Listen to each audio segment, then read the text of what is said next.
Görüntüsü, giydikleri, dövmeleri, pop yıldızı eşi, neredeyse medyanın ışıkları altında büyüyen çocukları çoğu zaman David Beckham'ın futbolculuğunun önüne geçti.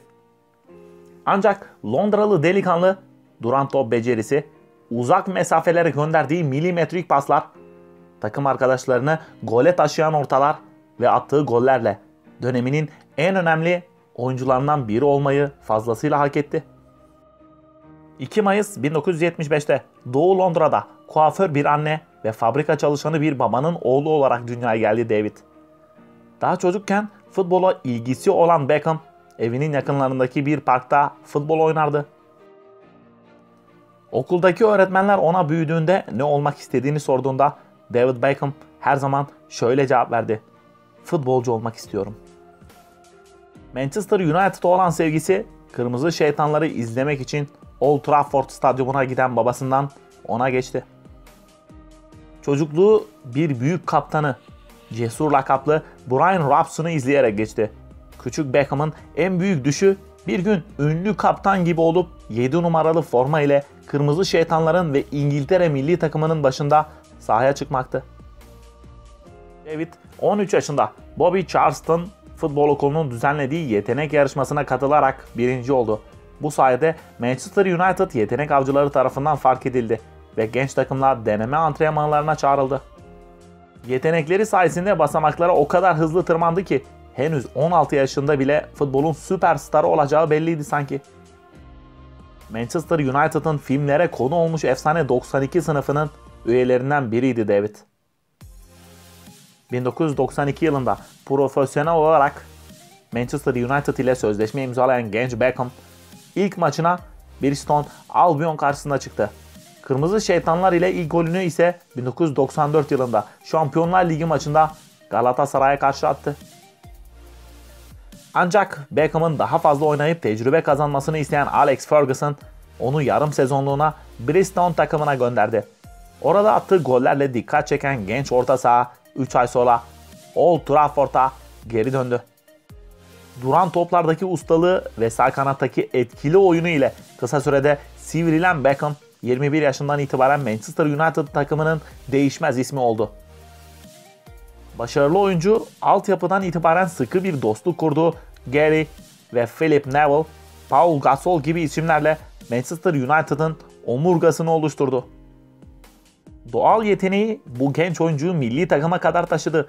Beckham 1998 Dünya Kupası öncesinde İngilizlerin geleceğe yönelik en fazla umut bağladıkları isimdi. Ancak Arjantin'le karşılaştıkları o nefes kesen mücadelenin ardından Michael Owen futbolun beşiğinde yeni altın çocuk olarak adlandırılırken Beckham'a herkes sırtını dönüyordu.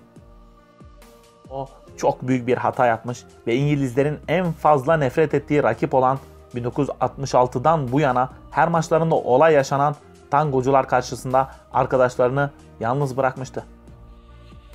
Futbolun mucitleri Dünya Kupası'na penaltı vuruşlarıyla veda ederken suçlu koltuğuna tek başına David Beckham oturtuldu. Tüm şöhretine karşın bu tecrübesiz genç her yönden üzerine saldırıldığında çok sevdiği futboldan kopmayı bile düşünmeye başladı.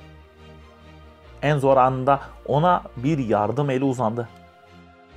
Sir Alex Ferguson, gelecek planlarında önemli yer tutan Beckham'a destek olarak bu zor dönemi atlatmasında büyük rol oynadı. Manchester United formasıyla Premier Lig'de her yıl yeni bir başarıya imza atan, Spice Girls'ten Victoria Adams ile evlenerek özel hayatını düzene sokan Beckham, futboluyla adım adım zirveye yükseldi. Manchester United formasını düzenli giydiği 8 sezonun 6'sını şampiyonlukla noktaladı. David Beckham parlak United kariyerinin zirvesi ise 1998-1999 sezonunda hem Premier Ligi hem FA Cup'ı hem de Şampiyonlar Ligi'ni kazanarak İngiliz futbolunda bir ilke imza atmalarıydı. Özellikle Bayern Münih karşısında kazandıkları final halen herkesin hafızasında yer alıyor. Maçın hemen başında 6. dakikada öne geçen Bayern Münih 89. dakikaya kadar bu üstünlüğünü korudu.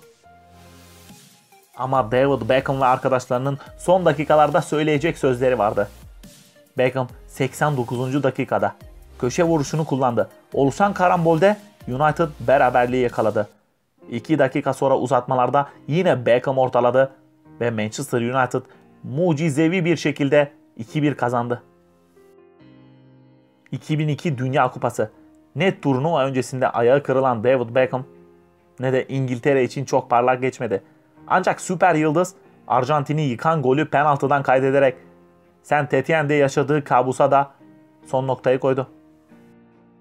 Kah kaşına isabet ederek açılmasına neden olan krampon, kah imzalanamayan kontrat sonrasında Ferguson'ın Beckham'ı yedek kulübesine çekmesi, 2003'te yıldız futbolcunun 37.5 milyon euroya Real Madrid'e satılmasıyla noktalandı. David Beckham 383 maçta 85 gol atıp 36 asist yaptığı, 6 Premier Lig şampiyonluğu, bir İngiliz kupası, bir Şampiyonlar Ligi kupası ve daha nice kupalar kazandığı, tuttuğu ve efsanesi olduğu takım Manchester United'a veda etti. İngiliz yıldızın 20. yüzyılın en başarılı kulübüne transfer olması birçoklarına göre biçilmiş kaftandı. Ancak Perez'in Los Galacticos rüyası Beckham ve Michael Owen'ın gelişiyle ya da Vicente Del Bosque ve Fernando Nijore'nin gidişiyle kabusa dönüştü.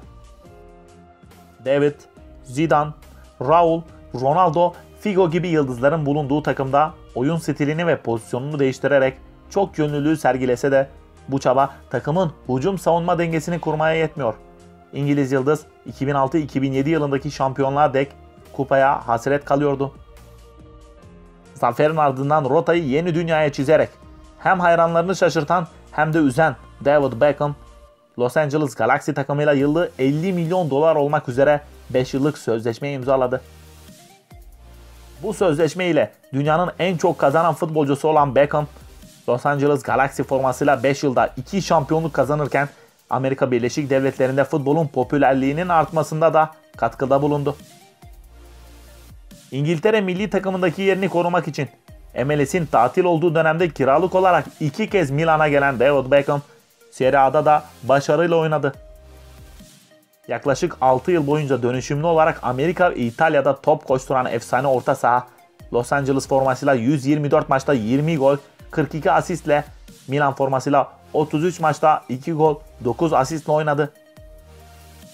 2012 sonunda Amerika defterini kapatıp Avrupa'ya dönen Beckham önce Arsenal ile antrenmanlara başladı. Ancak herhangi bir anlaşma yapılmayacağı açıklandı. Daha sonra Paris Saint-Germain ile 5 aylık sözleşme imzalayan David Beckham, Fransız hayranlarını da sevindirdi.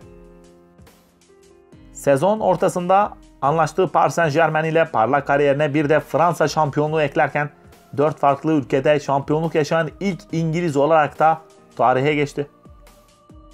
Benim kim olduğumu bilmeyen çocuklarla karşılaştığımda artık yaşlandığımı anladım diyor David Beckham. Ben kendimi hiçbir zaman meşhur biri olarak görmedim. Aksine insanların hayatımın futbolculuğumun dışında kalan kısımlarıyla bu kadar ilgilenmesi benim hoşuma gitti. Çünkü bu bazı şeyleri doğru yaptığımı gösterir. Büyük takımlarda büyük futbolcularla birlikte oynadım. Ama benim için hayatımda ulaştığım en yüksek mertebe Victoria'nın eşi, 4 çocuğumun babası olmaktı.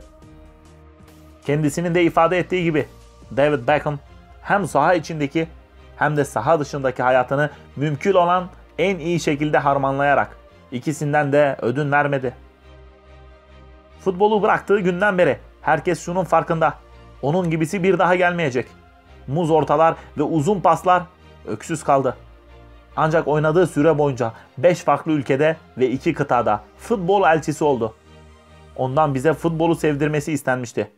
David Beckham bize futbolu sevdirdi. Kendine hayran bıraktı. Bugün sizler için David Beckham'ı anlattık. Umarım videomuzu beğenmişsinizdir. Eğer beğendiyseniz kanalımıza abone olmayı ve videolarımızı beğenmeyi unutmayın. Bu gibi videoların devamının gelmesini istiyorsanız yorumlarda belirtebilirsiniz. Şimdilik kendinize iyi davranın, sağlıkla kalın.